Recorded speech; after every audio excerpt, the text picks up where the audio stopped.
welcome to 404s of the World, a spin-off series of remarkable engines where I briefly cover the history of an engine numbered 404 in 4 minutes and 4 seconds. In this episode, we'll be covering our first articulated engine that was rostered by a relatively small and underrated railroad that connected with the previously covered Rio Grande, specifically the Western Pacific.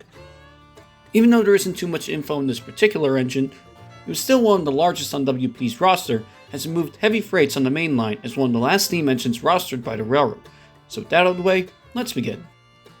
As America was starting to emerge out of the Great Depression, passenger and freight traffic on most railroads continued to increase as larger articulated steam engines were being purchased to move longer and heavier freight loads. Despite their small size, Western Pacific was no exception to this trend as they already purchased two classes of articulated engines in the past, namely the 201 class 2662 from Alco and the 251 class 2882 from Baldwin. This time, WP went back to Alco looking for a relatively recent articulated type that could handle heavier loads with more speed, and Alco offered the CSA or Feather Challengers that were recently built for Union Pacific, as this class was listed on WP's roster as the M100 class, with 7 examples built, numbered 401 to 407, with 404 being built towards the middle in 1938. To account for fast freight service, these new articulateds were built with larger driver wheels, higher boiler pressures, and different bearing plates that allowed for very smooth riding while at high speeds, as most other articulateds at the time had several small wheels that could only handle freights at low speed. 404 along with the rest of the M100s would mostly carry express freight runs on the eastern half of the West Pacific between Salt Lake City and Elko, Nevada, which only required them to be powered by coal instead of oil, as their high horsepower and quick speeds made them some of the most favored engines to operate by crews.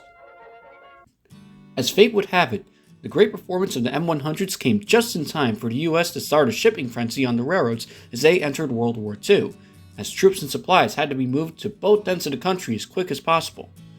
Likewise, 404 and the other engines on the WP roster partook in this mass movement of goods from the Midwest to the Pacific coast, which helped contribute in America's eventual victory in the war. But despite all their hard work, the Western Pacific, along with every other American railroad, continued to look towards dieselization, in which several steam engines were retired prematurely to make way for more efficient diesels, which also included 404 by 1952, thus resulting in a mere 14 years of service. Even though WP did make a few last-ditch efforts to lease the M100s out to neighboring railroads for their great performance, no railroad was interested in leasing steam engines at the time, as the railroad had no choice but to scrap 404 and the rest of the M100s. But despite their quiet service lives, 404 would get an HO gauge model made by Key Imports, and the M100 class would be brought back into the spotlight in 2023, when models of them were made for Trains 4 to be utilized in TS-22.